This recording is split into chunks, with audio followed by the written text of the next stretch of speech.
तो हेलो दोस्तों, welcome to बना प्राइम। पिछले एपिसोड के अंत तुम देखा था मिग्यू को पता चलता है एक लड़की है जो एक घायल पड़ी हुई है। वो तुरंत उसको उठाकर अपने घर के अंदर लेके चली जाती है। इसके बारे में किसी को बताती नहीं है। उसको लगता है ये कोई नॉर्मल सा इंसान है जिसकी मदद करनी चाहिए, लेकिन असल में ये एक असिस्टेंट है और जल्दी उसको इसके बारे में पता चलने वाला है। इसकी कुछ देर बाद में हम इसको ट्रेनिंग करते हुए देखते हैं। फैन भी इसके साथ में जो उसको सिखा रही होती है कि किस तरह से आर्चरी की जाती है। उसको बता रही होती है कि वह सामने की तरफ एक आर्मर है, तुम्हें उसके ऊपर शूट करना है और एकदम आराम से, रस्सी एकदम ठीक तरह से छोड़ना। बिल्कुल मिग्यू ऐसे ही करती है और निशाना एकदम परफेक्ट होता है। एरो सीधे जाकर उसे चेस्ट प्लेट के एकदम चेस्ट पे लगता है। इसी टाइम पर चंगली किस जगह एंट्री होती है, जो कि उस आर्मर को देख के सोचे लगता है मिग्यू को अभी तक आर्चरी ठीक तरह से आती नहीं है। उसने उस एरो के ऊपर पूरा प्रेशर नहीं लगाया था, लेकिन इसके बावजूद भी इतना प्रेशर काफी था इस आर्मर को पूरी तरह तोड़कर। अगर सच में यहाँ पर कोई इंसान होता उसको खत्म करने के लिए, इतने से एरो ने इस आर्चर को पूरी तरह से खराब कर दिया है। मतलब ये डिफेंस मैकेनिज्म एकदम बेकार है। इस आर्मर का कुछ भी यूज नहीं है, बजाय वजन बढ़ाने के ये और कुछ भी नहीं कर रहा है।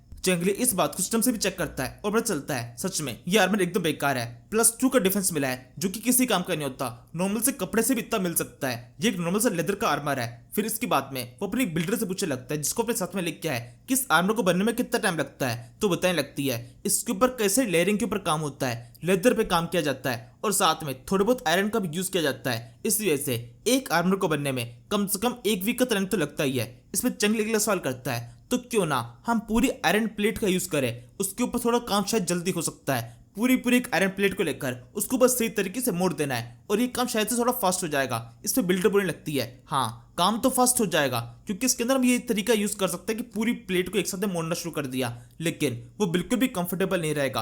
कोई भी सोल्जर उसको पहन के दौड़ नहीं सकता है, क्योंकि उसका वजन बहुत ज्यादा होगा और किसी भी तरह की मूवमेंट करने में उसे बहुत ज्यादा दिक्कत आने वाली है। किसी भी फाइट के अंदर मूवमेंट का होना बहुत ज्यादा जरूरी है। इसलिए हर एक चीज को इस तरीके से केवल एक ही प्लेट से नहीं बना सकते, उसको टुकड़ों टुकड़ों में बनाना पड़ेगा। इसमें चंगली कहता है, तो फिर कैसा रहेगा, हम चेन आर्मर बनाए, उसके अंदर हर एक पीस को टुकड़ों टुकड़ों में बनाया जाएगा। जिन जिन जगहों पर जरूरत है वहां पर हम जोड़ ऐड कर सकते हैं। इसमें बिल्डर बोलने लगती है, अगर ऐसा किया गया तो वही प्रॉब्लम दोबारा से क्रिएट हो जाएगी। इस तरह के आर्मर को बनने में कम से कम 1 महीने का टाइम लगेगा, क्योंकि उस समय हमें आयरन की प्लेट को हर एक टुकड़े को अलग अलग तरीके से बनाना पड़ेगा। उनको पिघलाकर अलग अलग तरीके से उनके ऊपर काम किया जाएगा और इसके अंदर कई सारे बिल्डर्स केवल एक ही आर्मर को बनाने पर लगने वाले हैं। इस बिल्डर के इतना कह देने के बाद में अब चंगली का इसमें कहने के लिए कुछ भी नहीं बचता। उसका जितने भी आइडिया थे वो सारे उसने बिल्डर को बता दिया है और बिल्डर ने सबके लिए मना कर दिया है। फिर चंगली एकदम निराश होकर वहां चला जाता है। जाते हुए बस एंड में इतना कहता है, मैं इसके बारे में थोड़ा और सोचूंगा और तुम्हें एक अच्छा सोल्यूशन ला के दूंगा। इस समय मिग्यू चंगली से कुछ बात करना चाहती थी। वो उससे कहने लगती है, चंगली मैं तुझसे बात करना चाहती हूँ। शायद से उसको असिस्टेंट के बारे में बताना चाहती है, उस लड़की के बारे में जो कि उसको मिली थी।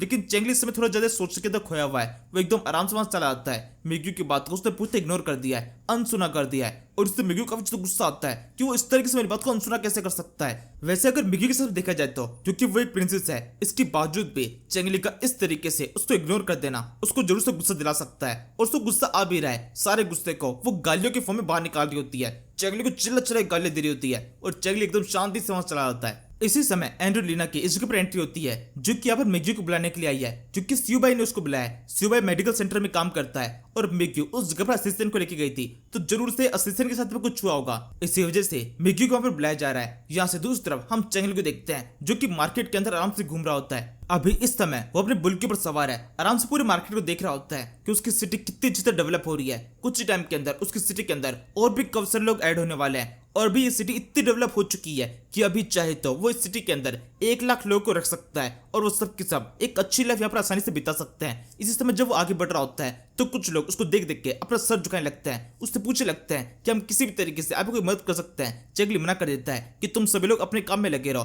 मैं बस ऐसे ही घूमता रहूंगा। फिर वो कुछ और आगे जाता है, लोग और भी ज्यादा उसके सामने सर झुकाने लगे हैं। कुछ लेडीज के ऊपर उसकी नजर पड़ती है, लड़की उसको देख थोड़ी बहुत शर्मा रही है। वो उसकी तरफ थोड़ा बहुत अट्रैक्ट होने लगी है, उसके चेहरे के ऊपर साफ दिखाई दे रहा है और चंगली भी शर्माने लगता है कि सब कुछ क्या हो रहा है। लड़कियां इस तरह से मुझे हमेशा देखती ही रहती है। मैं हर जगह पर लड़कियों से घिरा रहता हूँ और लोग मेरे खिलाफ बातें बनाने लगते हैं कि मैं हमेशा लड़कियों के पीछे लगा रहता हूँ, बल्कि लड़कियां मेरे पीछे लगी रहती है। मेरे को तो उनसे शर्म आती है। वैसे चंगली की समस्या बड़ी कमाल की है, हर किसी को कम से कम एक बार इस तरह की समस्या पढ़ना ही चाहिए। इसी तरीके से जब वो आगे तो बढ़ रहा होता है, कुछ और लोग से अपना सर झुकाने लगते हैं और चंगली को और पावर को एहसास होने लगता है। वो आगे सोचने लगता है, ये सारे कितने सारे लोग हैं जो कि सब के सब मेरे सामने अपना सर झुका रहे हैं। मैंने अपनी पूरी सिटी को इस जगह पर स्टेबलाइज कर लिया है और मैं यहाँ का लॉर्ड बन चुका हूँ। मैं जो चाहे वो कर सकता हूँ, चाहे तो मैं एक शब्द के अंदर किसी को भी खत्म कर सकता हूँ। या फिर एक शब्द के अंदर कोई भी इंसान अगर मरने वाला हो तो उसको मरने से बचा सकता हूँ, मेरे पास बहुत ज्यादा पावर है, मैं जो चाहे वो कर सकता हूँ। जंगली सोचते आगे बढ़ रहा है, तब एकदम से तो संभालते हुए कहने लगता है, नहीं ये सब कुछ बकवास है, मेरे को ये सब कुछ नहीं सोचना चाहिए, मेरे पास में भले ही कब से ताकत आ चुकी है, लेकिन उस ताकत का मुझे हमेशा एकदम सीधे से यूज करना है, ताकत के नशे में कभी भी पागल नहीं होना है। और ये सोचते हुए वो अपने बुल की रफ्तार कब्जे तक बढ़ा देता है। सिटी से बाहर की तरफ निकलते हुए सीधे उस एरिया में पहुंचता है जब पर काफी सारे खेत है। किसान यहाँ पर अपना काम कर रहे होते हैं, कुछ किसान अपनी जगह बैठे हुए हैं, आराम से अपने नाश्ते को एंजॉय कर रहे हैं। चैगल इनके पास से गुजरते हुए सोचने लगता है, ये सब के सब कितनी ज्यादा मेहनत करते हैं, इन लोगों को यहाँ से एक जगह से दूसरी जगह पर कब से सामान को लेके जाना पड़ता है, अपनी कटाई वगैरह सब कुछ करनी पड़ती है। कैसा रहेगा मैं किसी तरह से इनके लिए एक इंजन टाइप सिस्टम बना दूं, मैं एक स्टीम इंजन तो बना सकता हूँ। उसके बारे में मैंने काफी कुछ पढ़ा हुआ है, जब मैं अपनी क्लासेस के अंदर था, स्कूल में पढ़ा करता था, तभी मैंने उसके बारे में काफी कुछ सीख लिया था। स्टीम इंजन बनाना ज्यादा मुश्किल नहीं होता। तभी उसके दिमाग में एक और बात आती है कि एक आर्मर तक तो उनसे ठीक से बन नहीं पा रहा, ये आयरन का ठीक से यूज नहीं कर पाते हैं। आयरन स्पेल्टिंग की जो टेक्नोलॉजी है वो इस टाइम की बहुत ज्यादा वीक है, और एक इंजन बना देना ये तो एकदम नामुमकिन है जिसके अंदर काफी सारे आयरन का यूज किया जाता है। इसके बाद में जब थोड़ा सा और आगे बढ़ता है उसकी नजर पड़ती है कुछ इंसान काम में लगे हुए हैं, तो ये हो गई मैन पावर। तो कुछ जगह पे जानवर काम पे लगे हुए हैं, तो ये हो गई एनिमल पावर। फिर एक जगह पर उसको एक विंड व्हील टाइप कुछ दिखाई देता है, असल में ये पानी के अंदर लगी हुई है, तो ये वाटर पावर हो गई, पानी के बहाव की मदद से इसको घुमाया जा रहा है। और इसी के साथ में जंगली दिमाग की बत्ती जलती है, वो इस जगह पर एक वाटर हैमर बना सकता है। इस पानी की बहाव का यूज करके एक ऐसा हैमर बना सकते हैं जो कि ऑटोमेटिकली काम करेगा, मैन पावर कम हो जाएगी, और क्योंकि वो पूरे समय काम करता रहेगा तो जो भी चीजें ये लोग बना रहे हैं उस काम को ज्यादा सफिशिएंटली बना पाएंगे। इसके बाद में हम मेडिकल सेंटर का सीन देखते हैं। लूबा इस जगह मौजूद है, मैगी यहाँ पहुंच चुकी है, असिस्टेंट बिस्तर की ओर बैठी हुई है, लेटी हुई है, उसकी हालत काफी ज्यादा खराब है, उसको बुखार बहुत ज्यादा है। लूबा बताने लगता है कि इसकी बॉडी के अंदर एक पैरासाइट है जो कि काफी ज्यादा खतरनाक है, वो धीरे धीरे करके इसकी बॉडी को पूरी तरह से नष्ट करता जा रहा है। उसकी बॉडी के अंदर से हल्का हल्का सा पॉइजन बाहर निकलता है जो कि इसकी बॉडी को कमजोर करता जाता है। जो इसकी अभी खुद की बॉडी है वो उस पॉइजन के कारण खराब नहीं हुई है, बल्कि कुछ और हुआ है इसके साथ में, उससे तो हम इसको बचा सकते हैं, लेकिन इसकी बॉडी के जो पैरासाइट है उससे इसको बचाना वो करना काफी ज्यादा मुश्किल है। अगर उसको बाहर नहीं निकाला जाता है तो उसकी मौत पूरी तरह से पक्की है। इस पे मिग्यू कहती है, लेकिन ऐसा कैसे पॉसिबल हो सकता है, हमारे टूर सिटी के अंदर इस तरह का पैरासाइट ऐसा कभी पहले सुना नहीं, और मैंने तो ऐसा कोई पैरासाइट भी नहीं सुना कि किसी भी जगह पर ऐसा कुछ एग्जिस्ट करता हो। इस पे लुबाई बोलने लगता है, बिल्कुल तुम ठीक कह रही हो, मैंने भी इसके बारे में ज्यादा कुछ नहीं सुना है, लेकिन कुछ लोगों की बॉडी के अंदर इस तरह के पैरासाइट एंटर कर जाते हैं जो उनकी पूरी बॉडी को एक तरह से खाने लगता है। वो पैरासाइट तब तक इसकी बॉडी में जिंदा है जब तक ये खुद जिंदा रहेगी, जब इसकी डेथ हो जाएगी तब उस टाइम पर या तो पैरासाइट किसी और शिकार के लिए निकल जाएगा या फिर इसकी बॉडी के अंदर पूरी तरह नष्ट हो जाएगा। तो अब अगर इस तरह से कैलकुलेट करें तो उसके पास में 4 से 5 साल होंगे जब ये पूरी तरह से ठीक हो जाएगी। उसके बाद में 4-5 साल तक इसकी जिंदगी ठीक से चलती रहेगी। उसके बाद में पॉइजन का इफेक्ट इतना खतरनाक हो जाएगा कि अपनी बॉडी को ठीक से मूव नहीं कर पाएगी और इसकी मौत हो जाने वाली है। इस पे मिग्यू बोलती है, अब अगर तुम्हें सब कुछ समझ में आ चुका है तो फिर जल्दी से इसका इलाज करो, इसकी बॉडी के अंदर से उस पैरासाइट को बाहर निकाल दो। इस पे लुबाई बोलता है कि तुम बेवकूफ हो, नहीं उस पैरासाइट को बाहर नहीं निकाल जा सकता, जैसा कि मैंने कहा था कि वो इसकी बॉडी के अंदर एकदम अंदर की तरफ धंसा हुआ है, तो अगर उसको बाहर निकालने की कोशिश की गई तो ऐसा हो सकता है इसकी मौत हो जाए। तो इसकी उस ऑपरेशन से बचने की चांस केवल 20% है, बाकी चांसेस है कि ऑपरेशन के तुरंत बाद में मर जाएगी।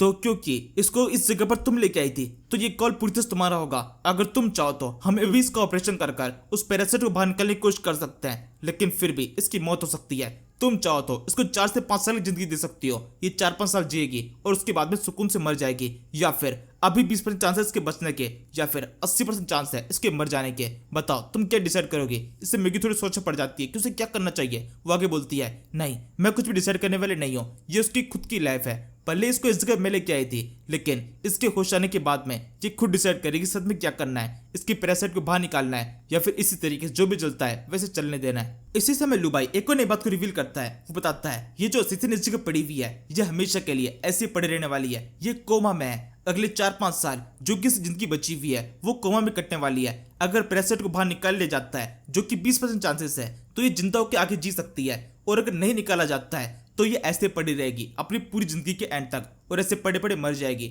और अब मिगी के पास में वापस से सोचने के लिए आ जाता है कि उसको क्या करना चाहिए। इसको तो होश नहीं आने वाला, मतलब ये डिसाइड नहीं कर सकती है, उसको खुद डिसाइड करना होगा क्या करना चाहिए। मिग्यू अब जब दोबारा से कंफ्यूज हो रही होती है तब लुबाई एक और इन्फॉर्मेशन को फोड़ता है। वो बताने लगता है, अगर इस जगह पे मेरे मास्टर होते तो उसकी बचने के चांस थोड़े से और ज्यादा अच्छे हो सकते थे, क्योंकि उनको इस सभी का काफी ज्यादा एक्सपीरियंस है। उन्होंने पहले भी काफी सारे ऑपरेशन किए हैं। इससे मिग्गी खुश तो वो लगती है, अच्छा ऐसी बात है तो फिर ठीक है, तुम्हारे मास्टर को लेके आ जाओ, उसकी मदद से हम इनको बचा लेंगे। तभी लुबाई आगे बताता है, असल में मेरे जो मास्टर है उनको मैंने 4-5 साल पहले देखा था और तब से अब तक काफी कुछ हो चुका है। मुझे ऐसा लगता है उनके जिंदा बचने के चांस भी काफी ज्यादा कम है, क्योंकि वो पहले काफी ज्यादा बूढ़े थे, अब तक तो वो मर चुके होंगे। और इसी के साथ मिग्गी को जो उम्मीद मिली थी वो दोबारा से टूट चुकी है। लेकिन उसने अपने मन में जो सोचा था कि इसका ऑपरेशन किया जा सकता है, वो अभी भी इसके दिमाग में रह चुकी है। लुबाई की टेक्निक वर्क कर जाती है। वो लुबाई से बोलती है, तो फिर ठीक है तुम कुछ करो लुबाई, मुझे पूरा यकीन है कि तुम एक काफी शानदार डॉक्टर हो, तुम्हारे टीचर ने तुम्हें काफी कुछ सिखाया होगा, अपना पूरा जोर लगा दो उसको बचाने के लिए।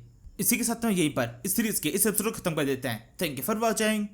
तू मेरा बेटी तुझे अपनी बीती तू है, समंदर सी दुनिया भावना में बह गया मैं।